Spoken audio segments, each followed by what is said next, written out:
own space, justice is a long way away. Hello, my friends, and welcome to the Space Game Junkie podcast.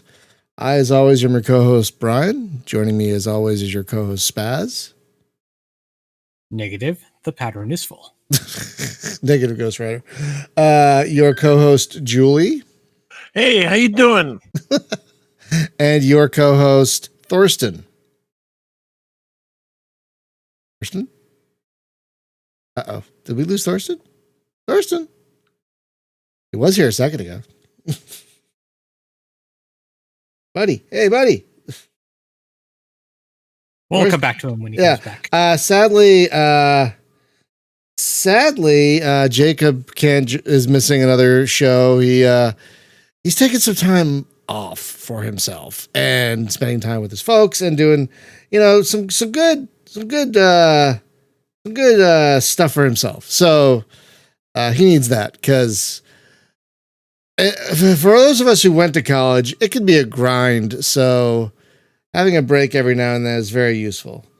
So, there goes Thorsten. Hopefully he'll come back. Technical troubles, I guess.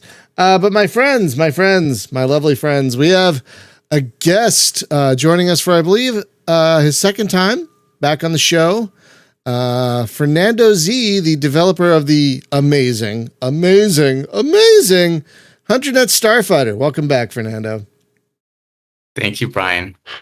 I'm glad to be back. Yeah, this is the second time. Yeah, I looked up after my snafu of last week because it was a guest third time, but I didn't know that. I should have known that, but I didn't know that, and I felt really bad about it.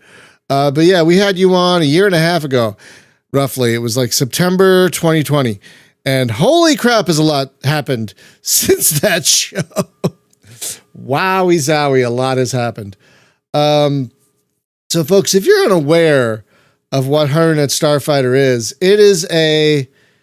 it entirely first person or can you do a third person view? I don't remember if there's a third person. So literally this week I'm working on the external views. Oh, okay. So there will be a third person. They're finally coming to the game. The only external views currently right now is if you're in spectator mode and you're spectating other people. But yeah, there's going to be all sorts of new external views coming. Oh, good. Baz, you were going to say something?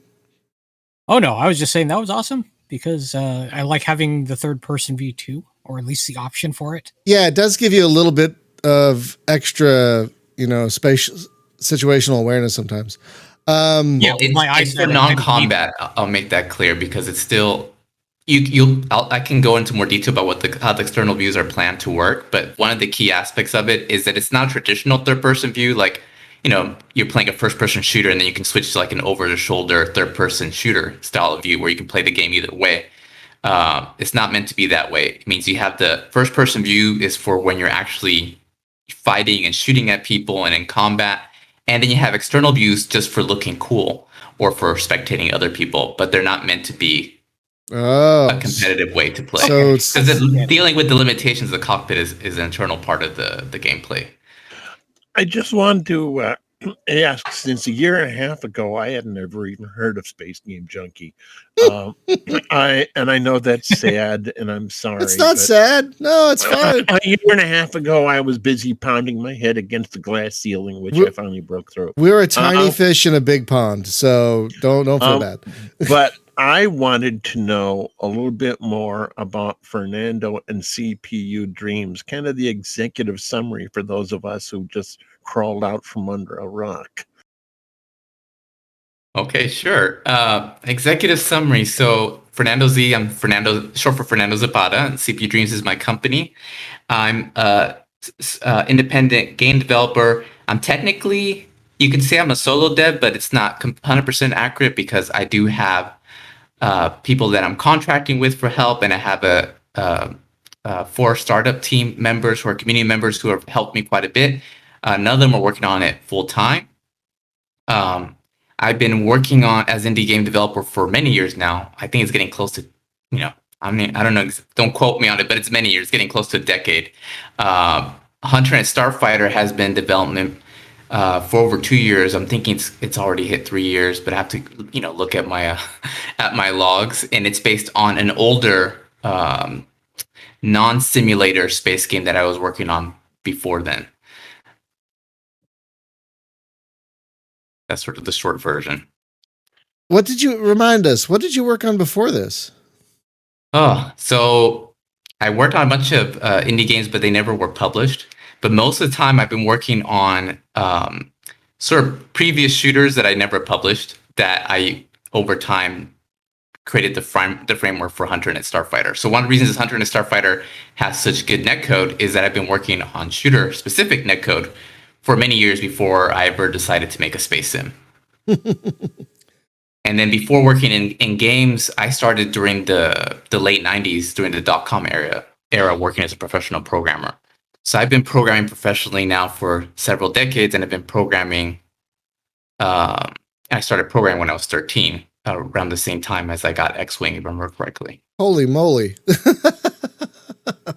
Damn. So yeah, I'm thinking I've been programming for close to 30 years now. Yeah. See, I'm even more impressed than I was before, and now I don't feel so old as like I did when the conversation started. No. This we discovered in our playtest the other day, which is where this footage comes from. We did a playtest on Sunday that quite a few of us are of the older set, which seems true of this whole community, most of it anyway. Yeah, so the last time we talked to you a couple of years ago, you hadn't done any crowdfunding. The game was a lot more bare bones than it is today, but it was still fantastic. But so much has happened since then. And I want to talk first about the Indiegogo campaign, because I want to point folks to it. If you can, go look at the Indiegogo campaign. It's one of the best run campaigns I've ever seen. I've seen some great campaigns and some garbage campaigns. Running a crowdfunding campaign is not easy. It's almost a full-time job in and of itself. And it takes a lot of work. It's not just setting up the page and then sitting for 30 days while the money comes in. No, you have to do updates, you have to answer questions. You got to have material prepared to keep momentum going, like video and all this stuff. And you guys did all that. You guys had a great campaign. You updated constantly. So I wanted to first congratulate you on a successful Indiegogo campaign, because it was great to see it so successful. I was very happy to see that. Remind us again why you went with Indiegogo and not Kickstarter. I know there's a reason. I just can't remember what it is. Yeah. It's hard to say. Hold on.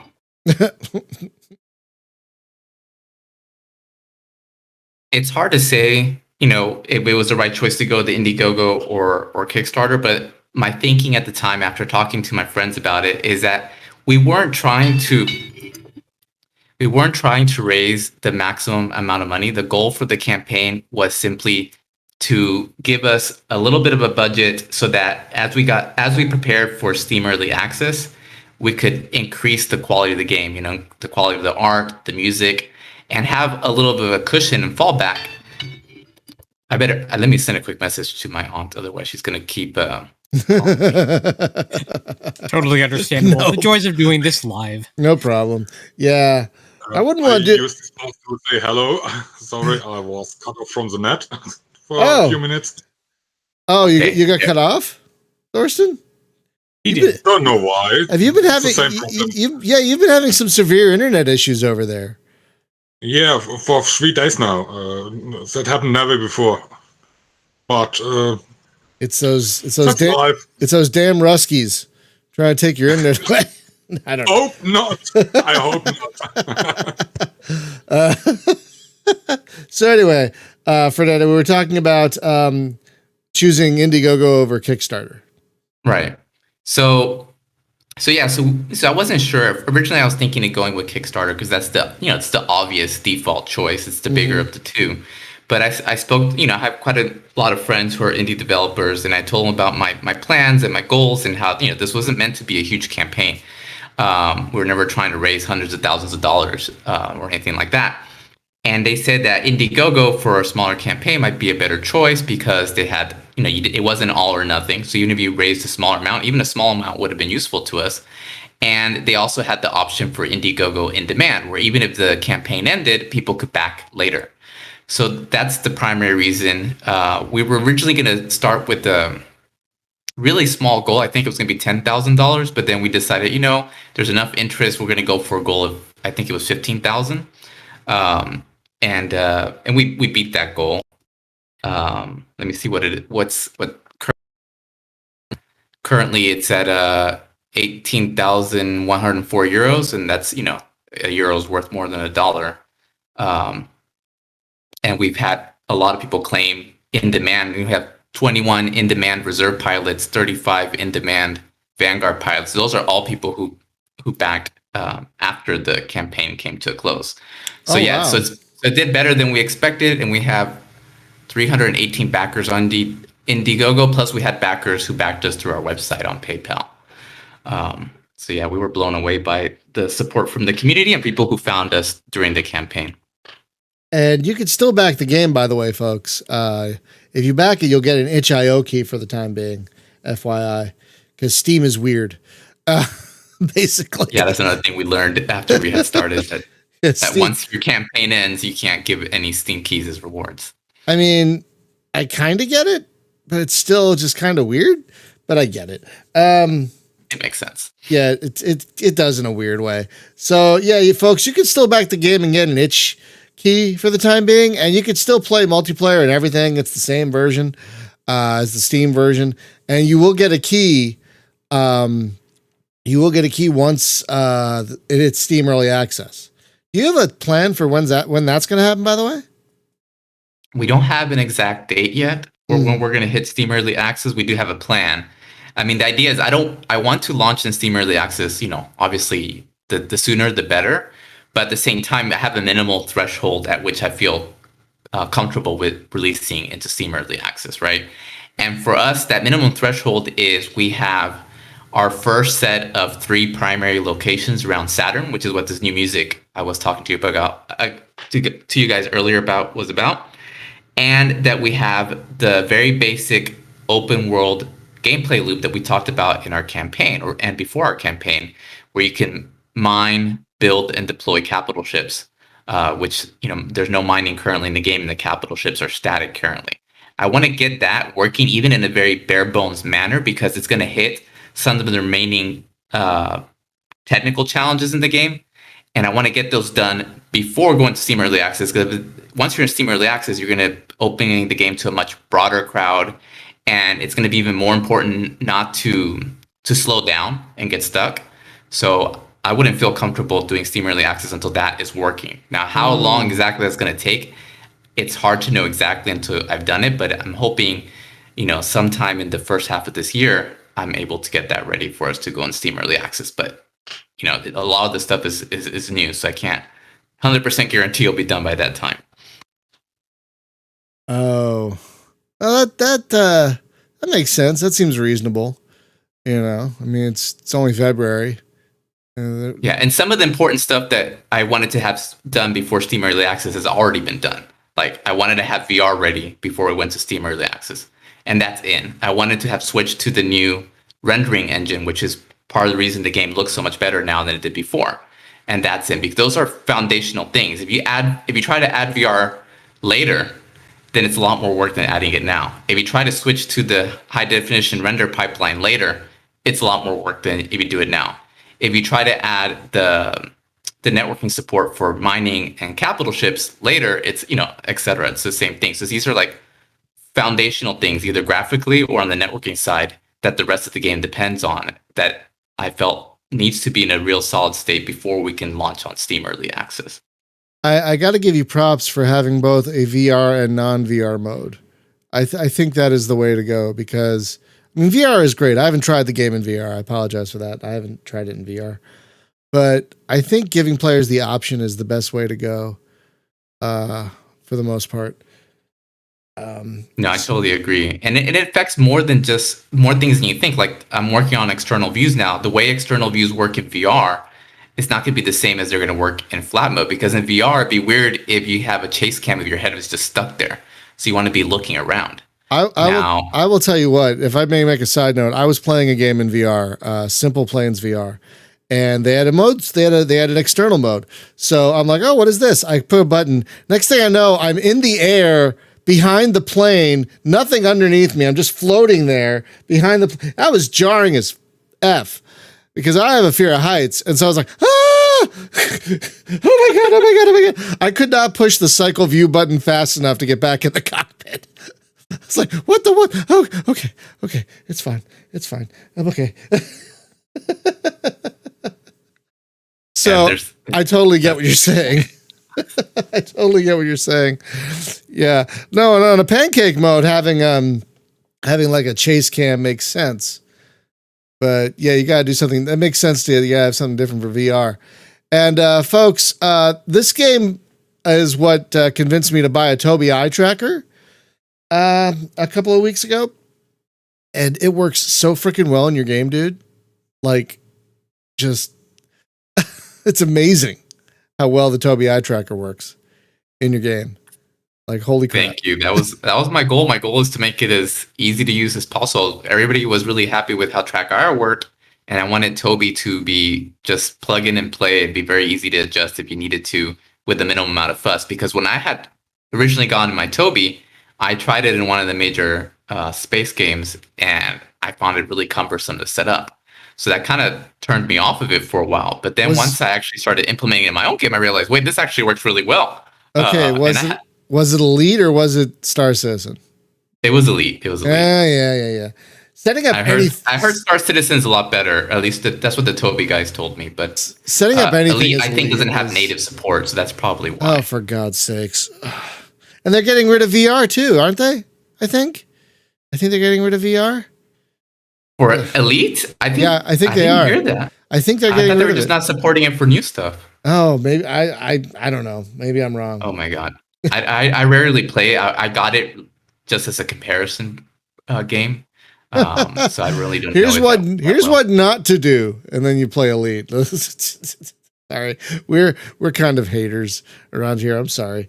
But yeah, with your game, it was so easy to set up and just jump in and play with the damn thing. And I do need to try it in VR. I know I need to. I just haven't. But yeah, those things right off the bat. Because like when Rebel Galaxy Outlaw came out, everyone was asking him for VR. So many people were asking for VR, and he said no. So, and I think there's only like a couple other games that space first person games like this that offer VR.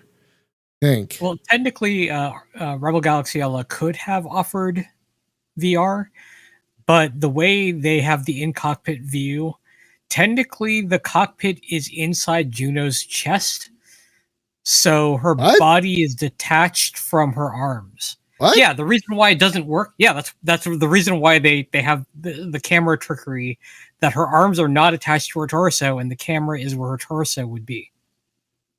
What? Yeah. Okay. Yeah. Camera trickery to make it work, because each of the cockpits are individually designed. So they had to design the animations to work with the cockpits being that way. And her arms are not attached to her torso because they have very specific movements per cockpit. Now I'm going to have nightmares of Juno being that character from the Suicide Squad, that can detach which character was that, where they could detach their limbs and use them independently? I don't remember who that was, but that was a freaky ass character. Anyway, sorry. But yeah, I think what is it? Evercron and Elite. Is that it for first person space? Squadrons. Oh God. I always forget about Squadrons because I hate it so goddamn much. I'm sorry. We've had a lot of people joining us again recently from Squadrons. It tends to happen in waves. And I think one of the main reasons this new wave came in contact with Hunternet, even though a lot of people don't hear about us until, special moments like today on this podcast, for example, was because I added VR support, and they are desperately looking for other games that, hey, what's another game like Squadrons that has VR support? And there's not that many. Yeah, they really aren't. So yeah, adding how difficult was it to add Adobe and VR support to this thing? It was I mean, they both had their challenges, but I think I spent about a month getting the VR ready, getting the VR working.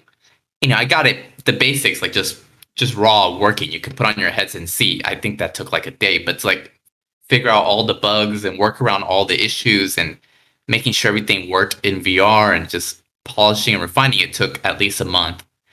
And then Toby took less time than VR did, but it still also took almost a month, I think, because there's always, it's like one thing to get there to 80%, but it's like that last 20% that takes the extra time. And even for VR, we're still not technically 100% done, because one of the big things that I plan on adding to the game that you can currently see in sort of a basic mode is a walkable hanger. And when you have a walkable hanger, you got to make sure that you can walk around it in VR. And walking around it in VR is going to be very different than walking around it in, with the keyboard and mouse, because you have to worry about motion sickness. Yeah. Now I have a VR question. If I play in VR, can I use the wands to control the ship? That's a very good question. So one thing that I really pride myself in is providing as much flexibility to the players and what controllers they can use, and making sure that every controller setup is as good as it possibly can be, given the limitations of the hardware. So I have keyboard and mouse and joysticks and gamepads and all that stuff. But the controllers on VR, they don't use the same API as joysticks or gamepads. They have their completely separate API. So I didn't have time to do that during phase 1. But in phase 2, that's what I'm going to be looking into, letting you use those VR controllers to walk around the hangar, either using smooth locomotion or teleport move, and then letting you use them in the spaceship itself to fly the spaceship. I haven't promised that it will be supported, because maybe it's a lot more work than I think it is. But if it's reasonable, then I will do it, and I'll try to do it now, because it's one of those things that you want to commit to it earlier in the project rather than later. Because once you commit to it, then you have to make sure anything you add going forward needs to be, supporting that as an option. But I think it would be a really nice option, because even though this is not a Quest game, it's a PC VR game, you can use AirLink or Wireless Link, whatever they call it, and then you could play Hunternet on your sofa with your Quest 2. And I think that would be really chill and amazing experience. So I really want to add it. I can't 100% guarantee it, but I think there's a good chance that it will make it into the project. Yeah, the developer for Evacron Legacy recently added wand control to his game, and in VR it really makes all the difference. So if you can get that, great. But I get it. It's you're supporting a lot of stuff here, man. You're supporting a lot of stuff. So yeah, if you can get that in, great. But I think it'll be understandable if there's one thing out of a million things, there's one thing he couldn't do. Like, I think people will understand. One I did try recently was Yaw VR. Have you heard of that? What? No. What is that? Yaw VR is a motion platform that was kickstarted that I heard about. It's one of the most popular motion platforms. It's like a thing that moves your chair around, right?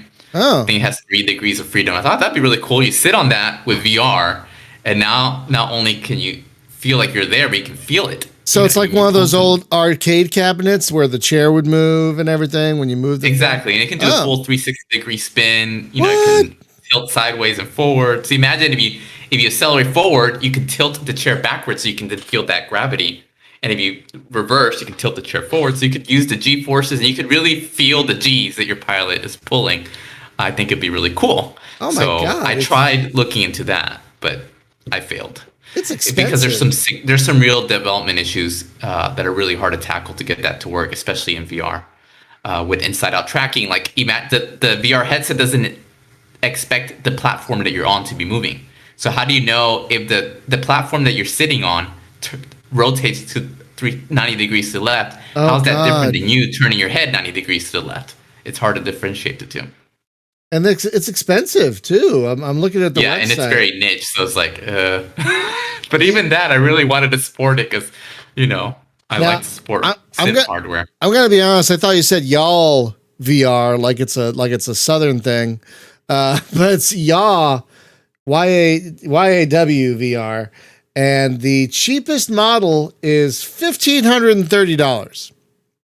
for the cheapest. Yeah, and I would have to support it without actually having a device. And I was like, well, if I make a mistake with the code and somebody sits on this thing and it starts moving like crazy, I wouldn't want to be responsible for their trauma. Gonna fling them off the chair. I don't know, man. Besides that, there's also the fact that if you're too good at it, you'll get summoned to fight the Kodan Armada. Exactly. Nice. Nice. Very nice. The last Hunternet Starfighter. Yeah, I bet you money that you don't have like one or two people using this. Like, because who's gonna buy this? I mean, someone who has a dedicated sim pit already would probably go for something like that. Yeah, I suppose if there's room enough in the pit for the chair to move around, I guess. Like, it depends on how tightly you made it. The kind of person who would have a sim pit in the first place is probably the kind of person who would go for this.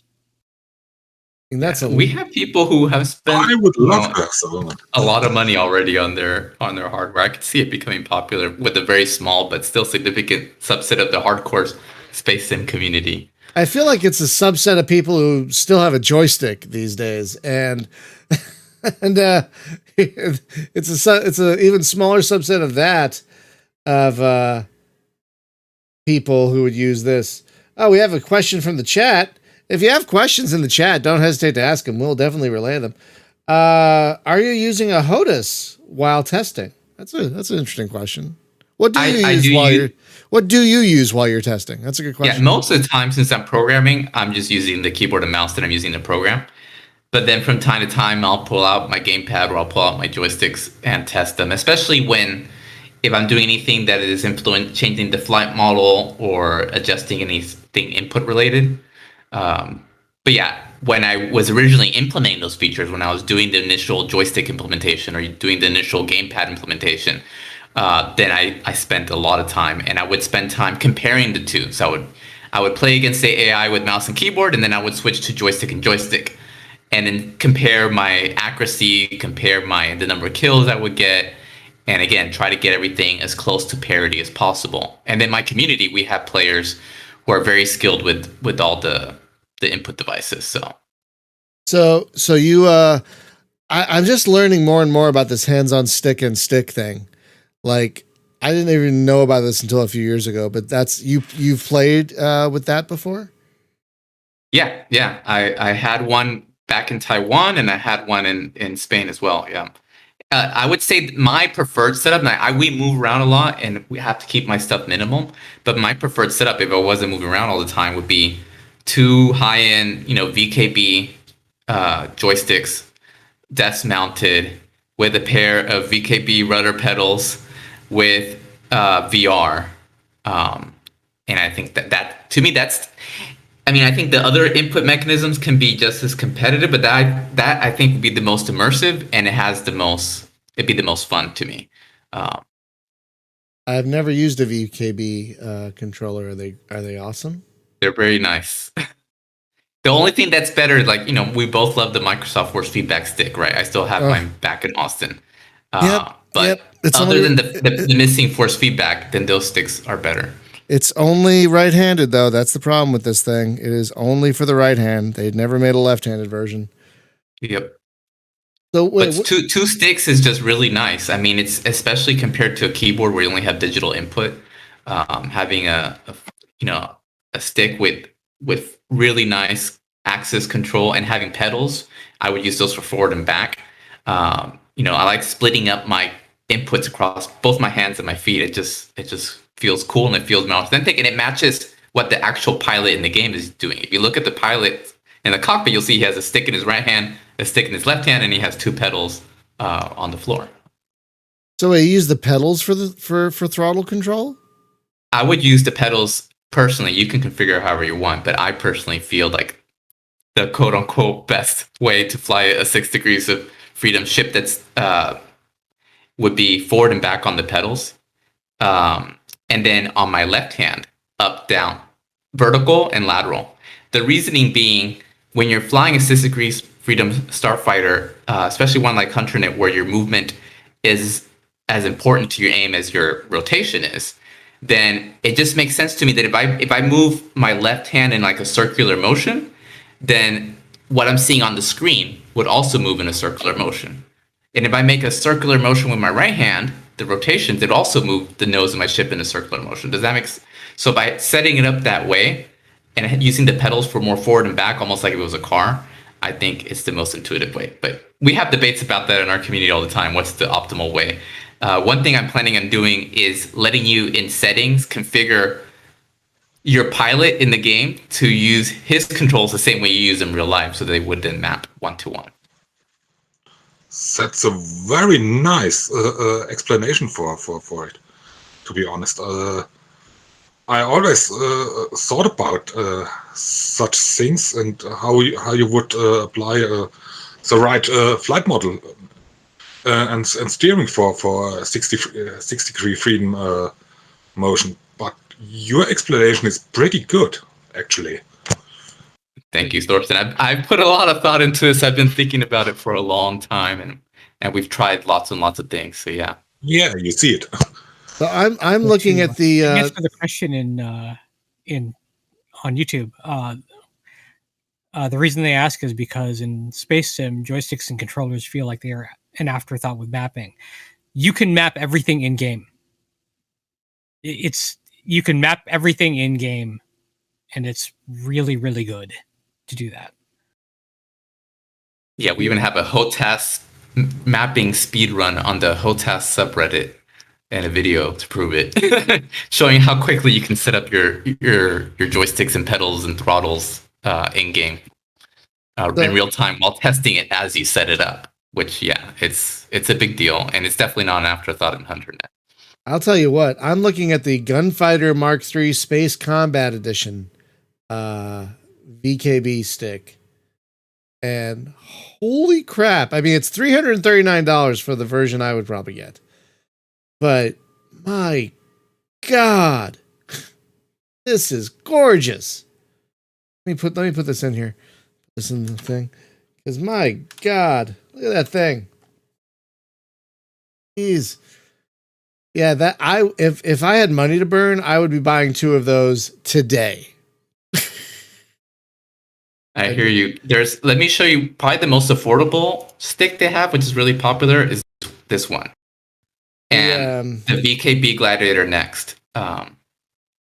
It's like if you want to go above sort of the common joystick manufacturers like Logitech and Thrustmaster, and you want to get to this like more niche but higher quality stuff, this is a really good joystick, and it's it's not quite as expensive as the Gunfighters.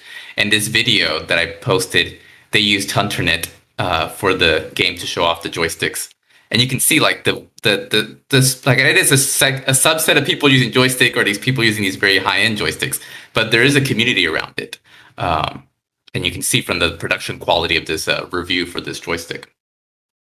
Oh God, yeah, these are beautiful. These are utterly beautiful joysticks. Oh my God, like if I was going to replace my Sidewinder with something, I'd be like, honey, can I find $600 in the budget so I can get so I can get 2 of these joysticks? Why do you need 2? Well, one for the left hand and one for the right hand. I got mine secondhand. They were donated to me by one of my players when they upgraded theirs, so I know lucky. How it is. It's expensive. Yeah, they are expensive. I'm looking at the tabletop versions, and dear Lord, yeah, that's what I would get, because they have another one with a longer base, which is interesting. I think I'm gonna save up $600. I'm not even kidding. I think I'm going to save up some money for myself and get these. Because in the playtest the other day when we were playing around, I swear I think the guy who kicked my ass the most was the one talking about having 2 joysticks. And I'm very intrigued by the concept, but again, they don't make the Sidewinder in a left-handed model. Yep. Which is a damn shame. I wonder if I could like have someone make a 3D printed like left-hand version of this and bolt it onto an existing one. That'd be interesting, actually. We have people in our community making their own throttles by scratch and their own grips for joysticks from scratch. So I'm sure there's a way. I wonder. Yeah, because a left-handed version of this stick? Oh, that'd be great. I should figure that out. We can combine our two Microsoft force feedback sticks and create a 2-stick force feedback setup. Oh my God. That would be the only one in the world. Oh my God. Oh my God. And then program would be the only 6 degrees of freedom space sim that has force feedback on 2 sticks. That would be niche. But awesome. Oh my God. Fernando, the other Fernando in the chat, not you, Fernando, another Fernando, asks, why 2 joysticks? I know it's essentially a controller, but apparently for those who have done it, it's an unparalleled degree of control. Apparently. Like I said, I've not done it myself, but those who talk about the hands-on stick and stick, or HOSAS, just will not shut up about how great it is. Well, the easiest way to think about it is like, I mean, if you played on a regular gamepad versus on the Switch Joy-Cons, I'm sure you can appreciate the advantage of a regular gamepad, even though I love my Switch Joy-Cons. Yeah. Well, 2 joysticks are going to be a whole nother, the level of accuracy above a gamepad is significant. So yeah, I mean, if you're playing a game designed specifically for gamepads, then you may not notice that because they took that into account when they designed the game. But if the game is trying to get the maximum amount of utility from the hardware, the joysticks just have that much more to give. I mean, it's like the difference between an older ball mouse versus a gaming laser mouse today. You know, there's hardware difference. Like the amount of the resolution of the input data coming from the hardware is much higher, right? The precision of the movement, the lack of a dead zone, the lack of any noise in your inputs, you know. And on top of that, with these like high-end Gladiator Next controller, for example, if you move the joystick all the way down and then let go of it, it doesn't wobble all over the place. It's very solid and it really does exactly what you asked it to do. So it's a higher precision, higher quality device. Like fancy golf clubs, I guess, if I played golf, which I don't, but I think what I'll do is contact the company and go, hey, if I make some videos out of these things, will you send me a couple? That's what I would do if I were you. They obviously do that for some YouTubers. So, well, you know, then. Something that I wanted to compliment you on, and we haven't spoken about this yet. And first, one little comment: having played EVE Online for 6 years, I'll never be comfortable in a game unless there's people trying to gang up on me and kill me. But other than that, this is my favorite kind of space game. Strap me into a cockpit. But what you haven't spoken about so far is this wonderful artwork and the music, and especially the sound. I play different weapons just for the sound of hearing it. And so I wonder if you could talk about all the sound and especially the wonderful artwork you've got in the game and what you got planned. That's a good question. Thank you. So yeah, the you know, I will say that most of the credit for the sound and the art is really at the hands of the artist, not me, because I am not a visual artist. I'm not an audio guy. I help them with providing my input and my direction, but at the end of the day, I try to give them as much freedom as possible since they're the subject matter experts. And then we as a community and as the startup team, we have sort of a vision for the game of this low-tech sci-fi universe, this game that really immerses you into being a fighter pilot, and we want everything to push in that direction. And we're lucky that the guy who does the 3D art, Boxol, he's one of our top players. Before he started doing the art for the game, he was a fan of the game and a player of the game. And his background is in engineering, mechanical engineering, and his background is in working with actual aircraft in the military. So he has that appreciation for it from the point of view of an artist, from the point of view of a mechanical engineer, and from the point of view of somebody who works on real life, military aircraft hardware, right? So I think that really helps in when he goes and builds the spaceship for us and give him a level of authenticity and just the right look. It's hard for me to say, and that's the reason I'm adding these external views, even though they're not there for gameplay purposes. They're there so people can really appreciate what the SF-11 fighter looks like, what the SF-13 heavy fighter looks like, and so forth. The legendary Fox, the names I'm forgetting all of a sudden, the Super Snapper, all the different fighters we have in the game. Really appreciating them, how they look, by design by somebody who loves the game and who knows their airplanes, right? And then with the music, it's the same thing. The sound effects were done by Lamaro, who's another community member, who's another host-ass player by coincidence. And he's the one who did the really crazy like metal music that really makes you want to go in there and go to the danger zone. And yeah, he put a lot of effort into making each sound for each gun sound, really meaty and authentic. And the current sounds aren't even final. But yeah, everybody who's worked on the project is just very, very passionate about space games in general and this sort of combat Starfighter-centric game that we're trying to build with Hunternet. Well, it's like when we played this little test here, I felt like somebody had strapped me into a cockpit in the middle of the Top Gun movie. And even if it's just something, in some of the space games, I see asteroids that look like they're 2 steps above the old Asteroids game from the Cabinet arcade. But wow, this was just, the artwork was so fantastic and lended so much to the game.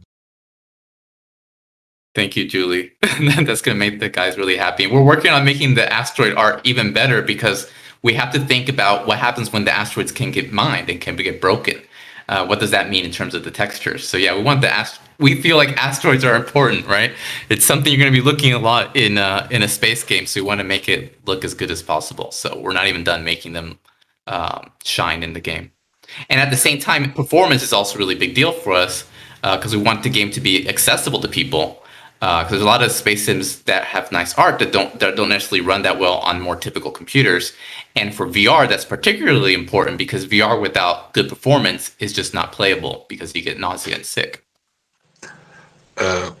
What you mentioned currently, the mining of the asteroids, that leads me to another question. Where do you want to go with this game?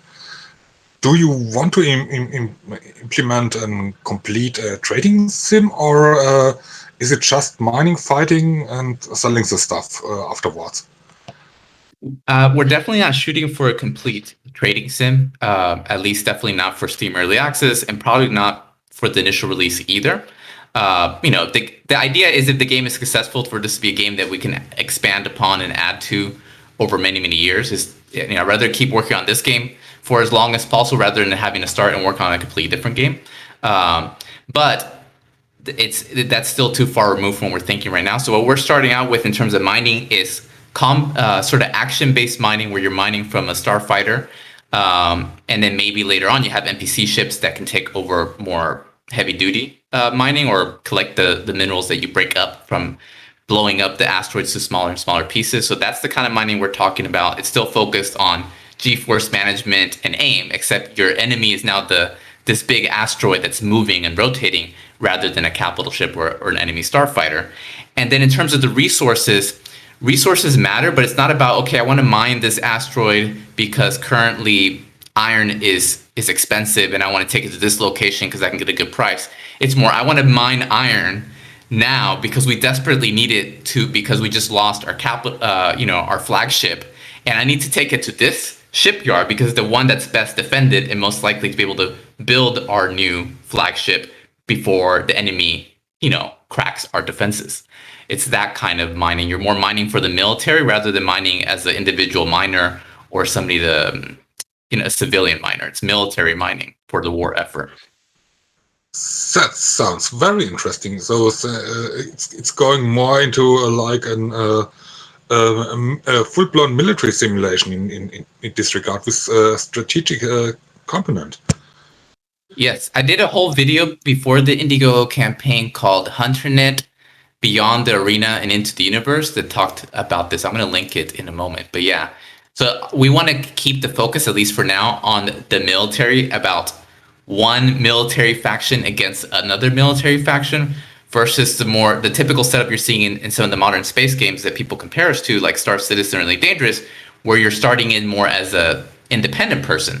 That independent person could become a business person, or become a civilian, or they could become a mercenary, or maybe they can go work for the military. But we're really focused on that military experience. Think of it more as joining either the Rebel Alliance or the Empire in X-Wing or TIE Fighter, for example. It's more inspired by those games. Yes, that's pretty much answers the question. Thanks. My pleasure. Yeah, and I love how ambitious this game is. Even though, like, I think you could release it today, personally, and like people would play the hell out of this, because just as an arena fighting game, it is so fun. It is. I just can't gush enough about how fun this game is, you guys. We have people with many hundreds of hours, I think, and I mean, it's a very fun game already, and you can get a lot of value out of it. But since this open universe is also a big part of our ambition, I want to get at least the first part of it working before going into Steam Early Access. Well, that makes sense. Yeah, that completely makes sense. So how many, like, in the playtest, we went to 2 different maps, and they are so different. Like right now, on the stream is this kind of gaseous mining platform thing. So how much work goes into these maps, and how many maps do you currently have? So currently in the game, there's 4 locations. There's a Old Blue, which is our original location, which is sort of a asteroid field with 4 capital ships above an Earth-like planet. And then we have the starting location, which is another asteroid field near Saturn with 2 capital ships. Then we have Deep Space, which is basically just an empty space location, but with a nice space skybox. And then we have Harvester Station, which is a space station inside of a gas giant. And then actually we have one more location after that, which is Black Corridor, which is a racing location in the Oort cloud in these like big ice kind of asteroids. Now, technically, those locations are really test locations. As you know, the game is in development, so we're still figuring things out. So they might not actually be in the final game. We might keep some of them in more advanced forms in what I'm calling war games. But for the final game, we're actually going to be rethinking locations. And the idea is that any location you're at, especially if you're doing the open world, you'll have it's not just a location. Like, these locations are very independent. The idea is, if I'm in one location, if I look at the skybox, if I go to my nav computer and I say, hey, I want to go to this other space station, and you get the little nav indicator on your HUD, and you line up with that nav indicator before you engage the faster and light travel, or the faster travel mode, it will line up on that skybox exactly where that location is, and then you would jump to that location, and it would load that location independently. So yeah, the current locations are actually technically test locations. But yeah, we have 5 of them currently in the game. And the idea is to have many more going forward. But launching with our current plans for early access is to launch with 3 primary locations plus multiple secondary locations. And I'm thinking at least 1 or 2 or 3 of these current test locations might still be available as a separate instanced war games where they're not really part of the open world, but you can still play them with your friends or by yourself. Now, does that make sense? Yeah, it does. Now, with the open world, because I don't know, I'm going to admit I don't know a lot about it. Are we talking kind of a Star Raiders style thing where you have a map and something's happening over there and you jump over there to deal with it, and then something's happening over there and you jump over there to deal with it? Is that kind of what you're talking about with this open world? I think with Star Raiders, from what I understand, you have the world is basically a grid, and you can jump to any grid in that world. Is that correct? I believe so. I played more Star Rangers, which is the interactive Magic Star Rangers version from 1995. But basically, you had a map, and something would be happening somewhere on the map, and you jump over there and you deal with it. You take out the enemy, and then something's happening over there on that part of the map. You jump over there, you deal with it, and then something's happening over there. My base is being attacked. I'm gonna jump over there and help out. Is that kind of what's going to be the case here? Like kind of a. It's gonna be a bit different from that. It is similar in terms of like in Star Raiders. It's not like Elite Dangerous or Star Citizen where it's one continuous world where you can just point your ship in any direction and go in that direction forever. So each individual location is limited to about 1,300 kilometers in diameter. Oh, which is quite a lot of space. That's pretty big. It's more than enough to hold all of Texas stacked many times high, right? And so, but each location is a limited amount of space. So then to travel between those locations, you would have to engage a nav computer and, basically do a warp like you would in the old X-Wing games or TIE Fighter. But then the idea is that you couldn't just warp to anywhere in a grid. You would have a navigational map, and that navigational map would have, think of it more like the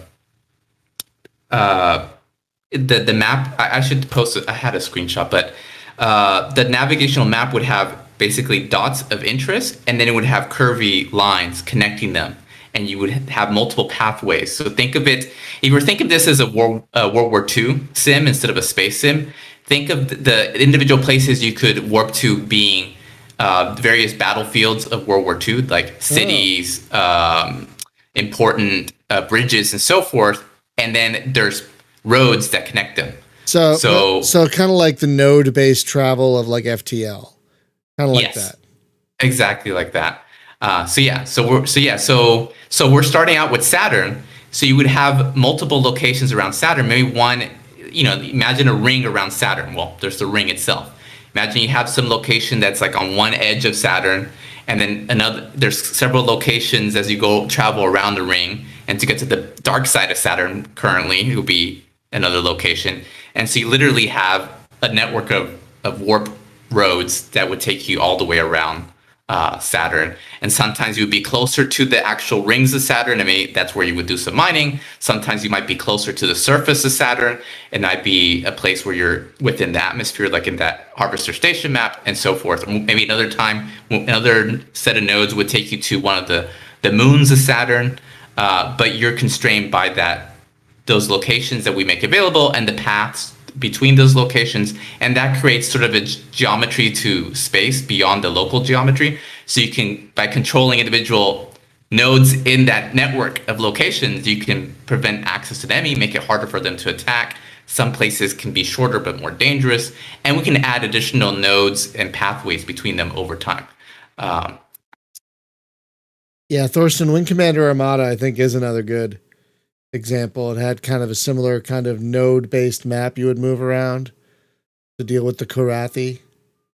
So I just posted a screenshot in the stream chat for you guys to see an example of what I was talking about. So I could see this working as a kind of, depending on the ship that you're in. So maybe some ships have a better jump range. If the nodes in between are ones you control, then you could actually jump further along than if they were held by the enemy. So exactly, that's the kind of thing. Maybe that presence, the presence of enemies being there, acts as an interdiction to your safe jump travel. Oh, like a buff. Exactly. Oh, like a buff. So if you own that node, you kind of get a buff out of it, basically. Well, maybe it's just the fact that you can go and cruise because you don't have to stop. Yeah, those are the kind of mechanics we've talked about. And just like with the combat, where we iterated with the community to figure out exactly how our combat should be, it's the same thing with these sort of higher level mechanics, like having to do with travel, the use of fuel, right? Because we're starting out with just 2 to 3 basic resources. In this screenshot, you can see we had ice, water, metals, and hydrogen fuel. So fuel is important because that determines how far you can travel. Also, the carriers is a big part of the game. These are carrier-borne fighters, just like the ones in Above and Beyond, right? We were talking about earlier, or in Battlestar Galactica, another inspiration for the game. So you want to give people reason why you would dock with a carrier and then have the carrier do the traveling instead of you doing the traveling yourself. Conversely, there's other times, like with the example Spaz gave could be a good example of that, where you maybe want to have a special fighter that goes and scouts ahead, and maybe he opens up nodes to make it easier for the rest of your fleet to travel there, or to use less fuel, or to make it harder for people to X-wing or TIE Fighter had those interdiction Star Destroyers, for example, that would stop people from force them out of hyperspace. So those kind of mechanics where you're creating these front lines in space and choke points and reasons to take a different route instead of just a direct line from point A to point B is the kind of mechanics we want to build on top of this sort of node-based system that we're using. Damn, that sounds great. So you have kind of a moving front that you can, because it's a war going on, and you're basically kind of simulating. So is this kind of like island hopping in the Pacific, kind of, sort of, in World War II? It is a little bit like that, and the Pacific Theater has also been a big inspiration. Oh man, that sounds so freaking great. Because there aren't a lot of like space, like a lot of the militaristic space combat games don't get into like the larger scope of the war. It's basically like I have to go fight this patrol, and that's it. I can only think of one or two that get into like the larger scope of, we need to control this sector, and so that makes me even more excited for this game. Is that you're kind of have a war going on. Exactly. That's the idea. It's like you want to people. The game is supposed to be easy to get into, so we're simulating war, but we want to focus on the level that people understand, and people understand World War II like classic objectives. Like, why do you want to hold the bridge? Why are you trying to destroy this factory?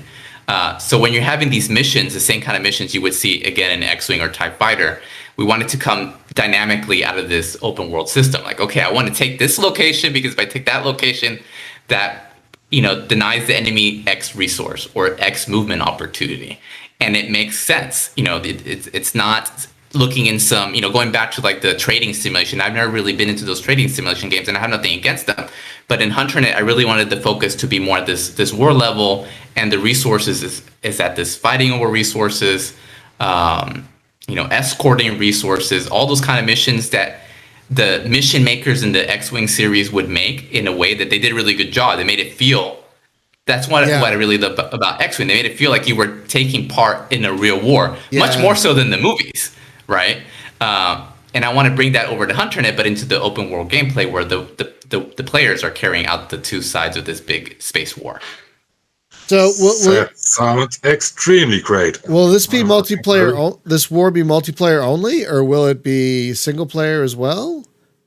It's this so the current stuff in the game, as you know, is all multiplayer. Mm-hmm. You can technically play by yourself if you join a server. Nobody's on there.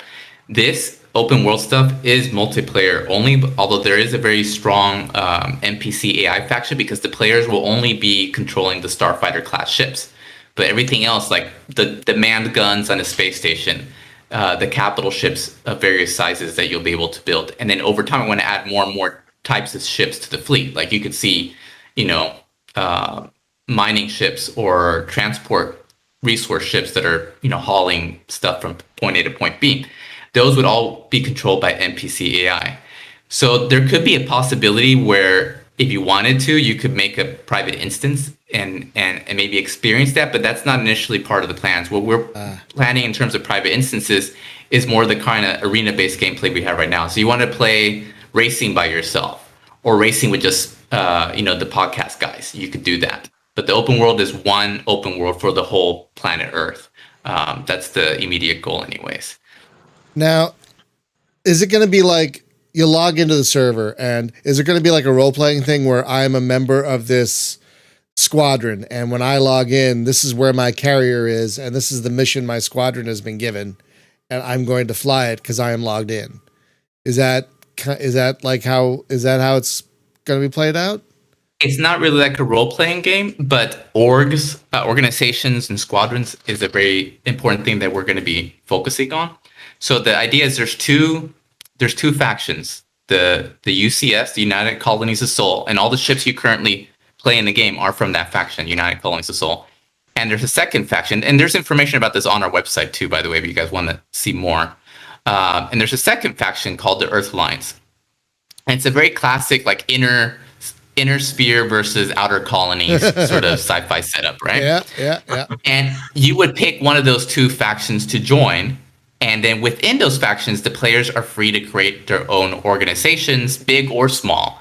But you would all, regardless of whether or not you were playing as an organization of one, organization of 2, 4, 10, 20, whatever it is, you're still part of the military faction that you joined. And that military faction is still backing you up, giving you resources, giving you your ships. So it's not all financed out of your own back pocket, right? It's financed by the war effort. But we want to give players ability to form their own sort of, their own wild cards in the game, or even bigger factions within the game to help them coordinate and play better as a group. But in terms of missions, the missions definitely wouldn't be like some NPC giving you a mission. It would be you looking at the state of the universe and saying, okay, we need help. You look at in the hangar, you might be looking at a version of this Saturn cluster map and you can look at the stats and see, okay, this place needs this. It needs more hydrogen fuel. This place needs more iron, or this place needs somebody to scout to deploy some relays to open up this travel network or make travel from point A to point B cheaper.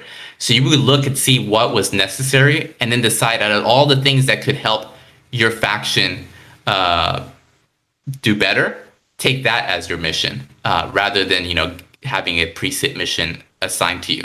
And if you were working as part of an org, then your org can have your own ships and your own capital ships that would have your org insignia on it, and those could be deployed in specific locations. And the game would remember where you were last when you disconnected from the open world, and you as an org could decide to do things as a group, because if you work together as a group, then you can be more effective than if you did things by yourself. But again, it's more freeform rather than NPCs telling you what to do. I want to change the direction of the whole interview into something we talked about in the chat, and that is the flight model. And that was a real surprise for me as I first played the game. I didn't expect such a good flight model. And as the other Fernando in the chat pointed out, it's extremely hard to do that. How did you come up with it, and how long did you think about that? I really can only appreciate what you did there. It's really great. Yeah, thank you, Source. I really appreciate that. And it's definitely one of the highlights of the game, and it's one of the things that kept people coming to the game even back when it looked, right now, today we get praise about how the game looks and how it sounds. But let me tell you, when it first started, it was basically a bunch of, off-the-shelf models and sound effects from the Unity Asset Store, because I'm not an artist, right? But people look past that, even coming from games as beautiful as Star Citizen, because they played the flight model and it felt great.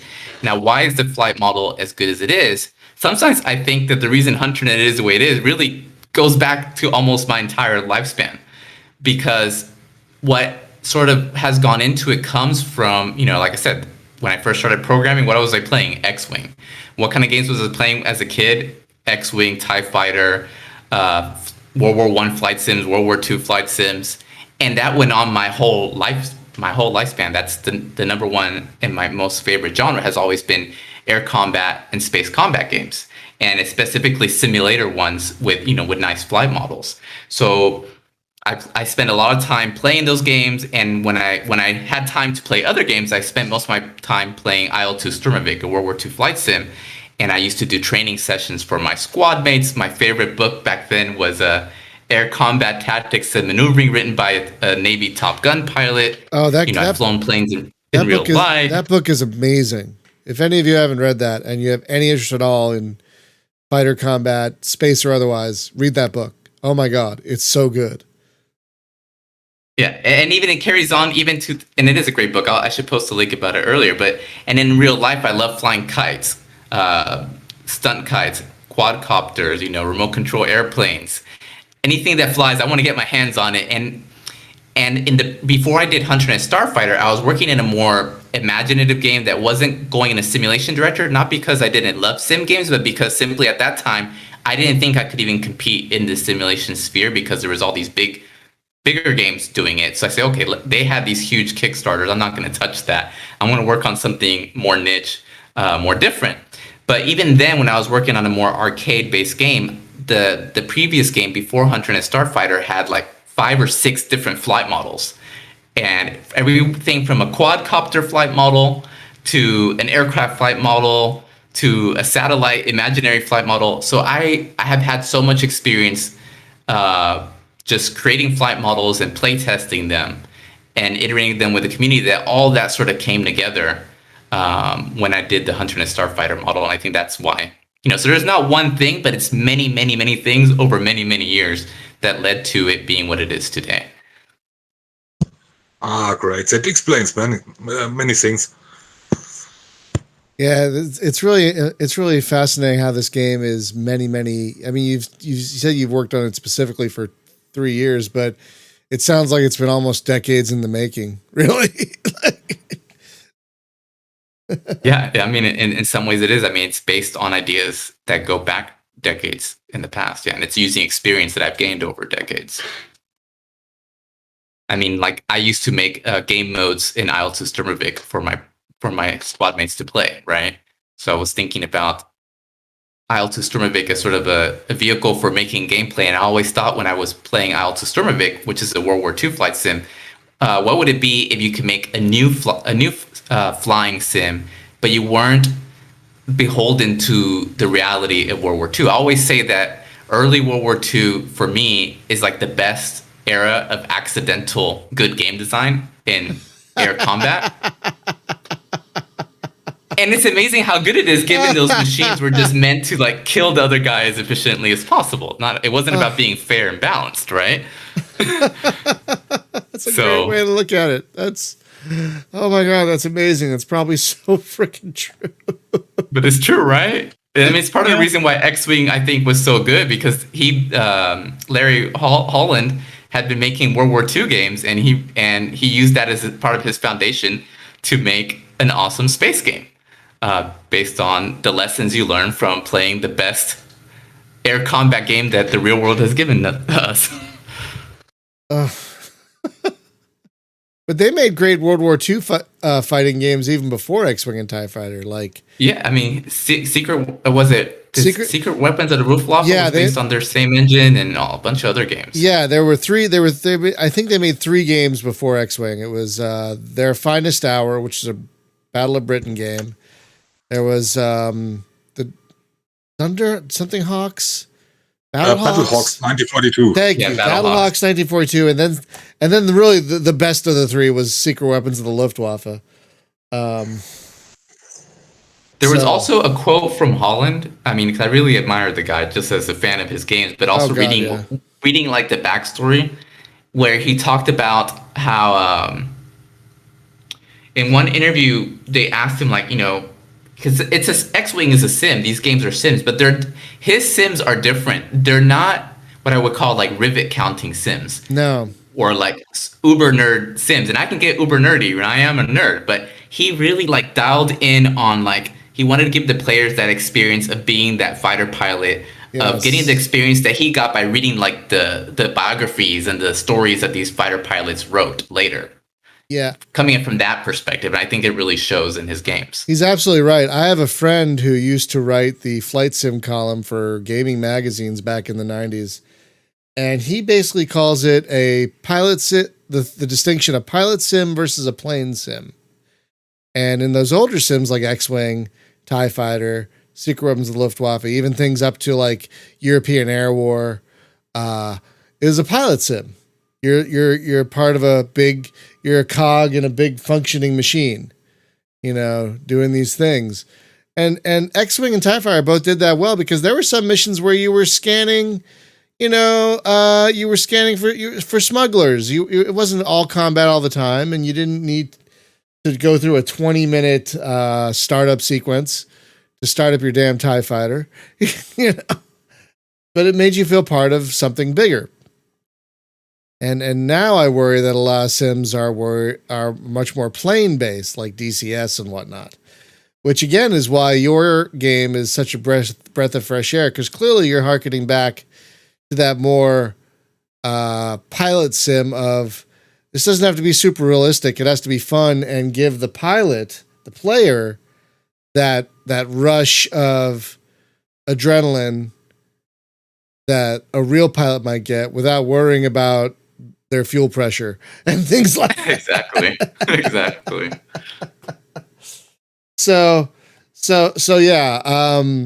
So yeah, that's another reason I think this game is great, because it really harkens back to those bygone days where developers really did focus more on a pilot sim and rather than a plane sim. And that's exactly what I think. It's more. It's the focus is on the pilot. I mean, the airplanes, the ships obviously matter, and the X-wings are cool, and all the World War II planes are cool. But it's not DCS. It's not one of those driving hardcore racing games where it really is about the cars and the machines and these little details. It's more bigger picture, and that's another reason why those orgs and be able to fly with your squad mates. And like right now there's a basic rating system in the game, but my idea is for the open world and for the game in general is to bring back the X-wing style. You can look at your uniform and see all your medals that you've earned, so that makes those little touches like that makes you feel like a real pilot fighting in the real war. Those special touches I really want to bring in. To me, that's more important than giving you the ability to adjust the radiator flaps on your engine cowling. Right? Yeah. See, I have no interest in any of that. Like none. Like the A-10 is my favorite airplane ever. Like I love the A-10, but I loaded up DCS A-10 once, and I was like, no, I'm gonna go back to A-10 Cuba. I'm just gonna go back to a much more fun, much more interesting game than I don't want to spend 30 minutes just figuring out which buttons to push. Exactly, because what I liked about the modern space games is like they're more dynamic flight models that had more unique elements. Like I love like in IL-2, if I'm flying the P-39 Air Cobra, and it had really unique stall mechanics, and it was really dangerous to get out of once you got into a spin. And that was cool because it was not about new buttons, new pilot checklists. It was about getting to learn how the Air Cobra flew and knowing how to move your joystick to get out of it and how to prevent that thing from spinning out of control. That's fun. That is simulation based, but it's not this like small minutia that doesn't matter, right? When you're reading somebody's biography about being a P-39 air combat pilot in World War II, they're going to talk about how crazy it was to get out of a flat spin, not about the details of how to adjust the cowling or the air pressure or whatever. I know. I have read a lot of those books too, and I think IL-2 might have been one of the last great sims to try and mix both the high fidelity gameplay with the pilot based gameplay and be pretty successful at it. Now all the flight sims seem to be. I could rant about this for days. They're all. The good old microprose. Oh God. Type of game. Yeah. The good old sim where you're a pilot in a war, rather than I have to figure out which switch to pull, and there's no war going on. I'm sorry, I could rant about that forever. I won't. It's the war against the cockpit. The first time I played one of those games, and it was like this World War II plane. Even so, it was like, I don't need to know how to balance the fuel mixture. I was lost. I crashed the plane in the first 5 minutes, and all the other players started making fun of me. And I said, there was like no tutorial, and you're asking me to learn how to fly a Spitfire. And this game is really, it was all about the fun. And I appreciate the fact that there isn't so much feature creep like other people who have just been mentioned that it will probably never come out. And as one of my developer friends said, gee, I'd like to be able to play that before I retire, and he's in his 40s. And also I wanted to make is that I really enjoyed I've heard of the music. I really enjoyed it, and have you considered making it available separately from the game? Yes. So the current metal music from Lamaro, which is really amazing, I think almost all, if not all, his tracks are available on his SoundCloud, so people can listen to them there. And I don't know if SoundCloud lets you download them. And then the new music, shout out to Will Dodson, who's our composer. that music will most likely be made available as an OST from us and also through him. So there'll be multiple ways to get access to the game music other than just inside the game itself, because I think it's pretty amazing music, just as music. It is. I'd like to play it in the background and other things I play. I agree. But one thing I wanted to say that I think really harks what we're talking about to me is like landing. Like to me, takeoff and landing is really important in space in air combat games, right? And making that fun and challenging is interesting. So in space games, a lot of space games they'll put a lot of emphasis on things like you need a button to tell it that you need to land and to tell it that which landing pad you want to go to and engage landing mode and this and that, and it can be really complicated to figure out how the heck to land. In Hunternet, you just fly to the ship and you just land. There's no button. But so from one point of view, well, that's really simple. There's nothing to it. But what makes landing fun in Hunternet is that you have to do it quickly and there's no safe zone and you need to come to complete stop. And how many times have I landed on the wrong capital ship because the heat of war, I got disoriented? Or how many times did I kill myself trying to land because, I was flying with flight assist off and I forgot to hit the space brake to slow down? To me, that's what's fun about landing in a space game, just like it was in World War II games. The fun is it's not easy to land an airplane and it's hard to land an airplane when you're being attacked. I think it's a good example of that sort of philosophy. Landing in Hunternet is really fun, even though in many ways it's pretty simple. I have to say I appreciate there are some games where you don't have to land at all, like Strike Fighters 2. Once you do your mission, you hit escape and you're done. It's just really nice if you want to just fly real quick, do a thing, and not have to worry about flying back. Really, really nice for a short session, I have to admit. But yeah, you landing in this game is enough of a challenge. It's not too much of a challenge. I think coming to a stop is what I have the biggest problem with. You gotta, well, you're going, the thing is when you're running back home, you're often going as fast as possible, and it can be easy to misjudge how much time you need to stop. I always think of that battle landing in BSG where they're landing. Oh yeah, that was a classic one. The quick landing, yeah, where they're just pulling in with their struts down, scratch, scratch, scratch. Well, and landing is going to be getting more challenging and more exciting, because one of the things I did before the Indiegogo Kickstarter is I did some prototypes to get a better feeling of how hard it would be to add, the capital ship physics and supporting multiple independent locations in a single server, so we could do the open world we were talking about. But one of the things I did is I took one of the capital ships in game, added some physics to it, and had it spin, and then try to land while it was spinning. Oh god! And wow, that was so much fun. You using, first it was like an interstellar moment, but in Hunternet, where you match its rotation so that it's still, but the skybox now is spinning, and then try to get on there and come to a stop. Imagine doing that in game, landing on a moving carrier because that carrier has taken damage, and now the thrusters are broken or whatever, and doing that while the carrier is trying to defend itself and somebody's trying to attack you, and do it as quickly as possible. So god damn, that is what makes me very excited. Yeah, no, there's a lot, folks. If you haven't gotten it by now, there's a lot to be excited about with this game. But we should start wrapping up. Does anyone have any final points they wanted to make or final questions before we start wrapping up?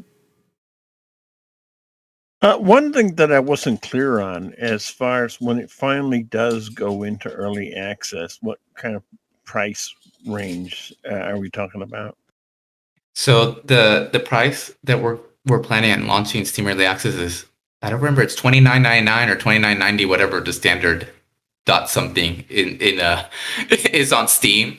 That's the, we might start with we might have a launch discount. That's not something we've decided yet, but that's sort of like the regular non-discounted price that we're aiming for on Steam. That's why the current price on Indiegogo to play the game now is $30, which is the same as the launch price. That is $29.99. Yeah, $29.99. Something about that 1 penny changes things. It really does. But yeah. If you do offer a launch discount, you'll probably, and you put it in the impulse zone, which I think is $20 or less, for a launch discount, you'll probably get quite a few people jumping in from jump. if you do some kind of launch discount. Yeah, we wanted to pick a price that we felt was fair, but also that left us room to discount without, cutting into the profits too much. I think $30 is a great price point for this game. Honestly, for all you get and all you're going to get, yeah, $30 is a fantastic price point for this game. 100%. Just a quick question on that. Was there a plan to change the price at full release, or has that not been decided yet? I hadn't really thought about that. I wasn't thinking of changing the price on full release. One thing we did talk about, which is something for the future, is like the game is just a single purchase. There's no subscription fees. There's nothing like that. But let's say the game goes through Steam Early Access and releases, and now it's like we do post-release support, right? Which I want to keep supporting the game for many, many years to come. At some point, we want to do major expansions. We have to decide like how do we do it in a way that doesn't split up the community, but also because once you've reached whatever your market is for people who want to play this kind of game, if there's no way to get additional funding from them, there's no way to fund additional development. So that's one thing that we need to figure out in the future. If the game is a big success, if it's not a big success, then it's not something we have to figure out. Probably the way to do it might be just with DLCs. Where whenever you do big chunky DLCs where you're adding a major expansion or something like that. I don't know if you guys have any opinion. Like Elite Dangerous, they did Horizons and then Odyssey. Is that the best way to do it? Is there some other way to do it? But I do want to eventually expand the game. Like one thing that I could see happening in the future is giving you an option to retire from the military and go civilian or be a freelancer, right? And that would be a major additional addition to the game, right? But if there's no way to monetize it, it could be hard to support it. So. I could see that being an expansion, like the yeah. That really sounds great. Yeah, I could see that being an expansion, like the retirement expansion. Do you become like a civilian? Do you become a merc and do your own thing? That could totally be an expansion. Or you could become if you wanted to expand racing into its own thing, that could be an expansion where you're like doing tournaments and things, exactly. for racing. Yeah, that could be an expansion. Yeah. Yeah, that could be an expansion. But also new areas as well. Like say you want to make Earth an expansion or something like that. Like that could be maybe a slightly cheaper piece of DLC so you don't fracture the community too much. Something like that, because that all takes work and effort, to make like another planet with all these things to do. So it would make sense. I think the way that I see it the way that I see it best working out for a lot of people is like they do a lot of free updates that updates the base game, but then they also do DLC that adds a lot of content as well. That adds new areas simultaneously. Yeah, exactly. They release free content that goes along with whatever paid expansion that they're putting out, and the idea with that is that either way, whether or not you are buying the new expansion, you're getting more content. Yeah. No, I agree with that too. It's what prompted my question, I should add, is that I've often seen on early access pages that the price may change depending on how much content is added between the early access release and full release. And so that could justify, depending on how much is added, a price increase of say $10, depending on what is added, or $5 increase at full release. So the people who bought it early will still be paying less have paid less than those who buy in a little bit later. Yeah, that makes a lot of sense, Spaz. When we want, like I said, we really want to expand the game, keep it self-funded so they can fund additional development. But we also want to treat the community nicely and respectfully. So we always want to include some, free updates and have expansions. I think that's probably the best way to do it. And then in terms of pricing, the way we came up with the initial pricing is we looked at all the big space games and indie space games on Steam, kind of get an idea of like the level of value that they provide and see, well, where do we fit in this universe of games? What where do we think we can hit when we go to Steam Early Access, and what feels reasonable. We didn't want to be overly egotistical and overvalue our game. Our game is a $60 game, which it clearly isn't. But we also didn't want to undershoot ourselves and like give people the wrong impression and say, oh, this is just like a $10 game, right? It's a cheap game. So that's how we figured it out. So sort of like the market determined the price for us, the Steam market. And if we make a lot of progress doing Steam Early Access and the game becomes bigger and better than what we originally thought we were going to have by the time we got on Steam Early Access, then that might cause us to reevaluate it, because we want the price for the average gamer who's familiar with space games or familiar with Steam pricing. They see the price, whether it's on discount or not. They say, okay, yeah, that's what I would expect if I had to do like the price is right for the game. Indeed. Yeah. And like I said, $30 for the amount of content you already have, and that you're going to eventually implement seems very reasonable. You know what I mean? So that seems like a really good price point, especially with all the work you're putting into this. You know, you mentioned racing, and you could always do what the Nintendo Corporation did. As they say, well, okay, we're going to release 48 tracks over a period of 2 years. And oh man, release the tracks, right?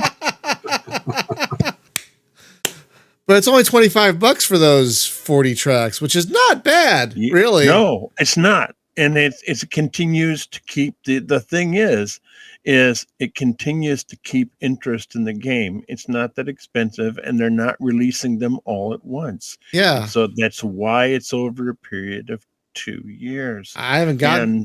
If you do racing, I'll be the first one to sign up. We already have Racing Julie, and I love the Mario Kart series, and you can do combat racing in Hunternet. We've done it with 16 people at the same time. It's fun. And it's hella fun. It's so fun. And I've had, even though the racing is very limited right now, it's just one racetrack, I've had many, many people saying this is the best space racing experience I've had in any game. Yeah. Including people who had thousands of hours in other space racing games. Of which there are not many. There are not many. There are not many. And if anybody ever complained about your price point, just tell them if you knew what it takes to develop a game like this without double mortgaging your house, you wouldn't complain. See, and to wrap up, that's what we're going to talk about next week is helping gamers understand that. because that's a good service. That's community service right there. Yeah, because so many gamers don't understand how much work goes into a game. Like there's a game I love. I'll just use this as an example to wrap up. Called Cyrillum. I don't know if you've heard of this. It's kind of like a roguelike Pokemon style game. And it came out on Steam a little while ago, and they just released an Android version. And people are complaining on their Steam forums about why they're not getting the Android version for free. Why do I have to pay $10 for this again? And it's like, do you not understand how much work goes into these things? How much time goes into these things? Do you not feel their value, their effort is not worth value? It has no value at all? So that's what we're going to talk about next week. So $30 is, I think, a steal for what you're going to get with this game. Honestly, the VR support, the Toby support, the ease of the ease of configuring controls, which might be my favorite thing about it.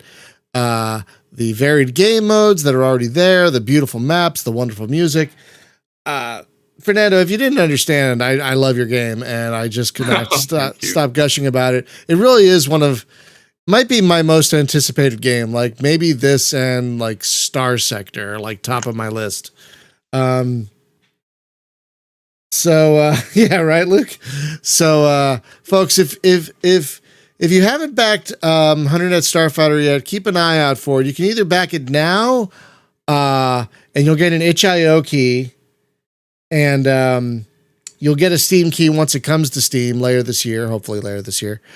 But you can, the itch.io version is pretty much the same version, so you can play with other people on the servers or by yourself with bots if there's no one on the server. The game has pretty good bots. Not as good as humans, but pretty good bots. And it is definitely worth your time. I think, I'm going to say this, and there's no pressure, Fernando, but I think this could be the best space fighter dogfighter since Free Space 2. I think if you keep going in the direction you're going, this will probably usurp Free Space 2, in my opinion. Well, that's a huge compliment. I've played Free Space 2, and I was so impressed by that game. So yeah. Yeah, I'm not kidding. I think with what you already have, you could the only thing that Free Space 2 might have over you is a single player campaign, which you're not planning anyway. But in terms of like the feel of dogfighting in space, few games have come close to this. And I think, again, you might usurp Free Space 2 as the best of the bunch, in my opinion. Thank you, Brian. Thank you. So this is my dream game and the focus of my professional life, really. Yeah, and your wife helps out, and she's great. My wife is a huge believer. Yeah. She's a huge help, so she's great also. So, folks, if you're interested, was it hunternet.gg? Is that the website? Yep, hunternet.gg. Right. Got our new domain. Yeah, you can go to hunternet.gg, and you can read more about the game, see all the videos Fernando makes, back it. He's got a very active and very pleasant Discord server, very positive over there. Really great community. They do weekly play tests where you can play with people regularly. It's just a really great. We can't gush about this game enough. So next week on the show, we hinted at this. We're going to talk about our frustration in gamers being so entitled, not understanding how much work goes into a game and the value of that work. How it's driven people out of the industry entirely, which we're still angry about. That's what we're going to talk about next week, because we're very passionate about it, and we hope we can get the message out there to some people that these games are worth the money that you spend on them. A lot of them are. Not all of them, of course, but a lot of them.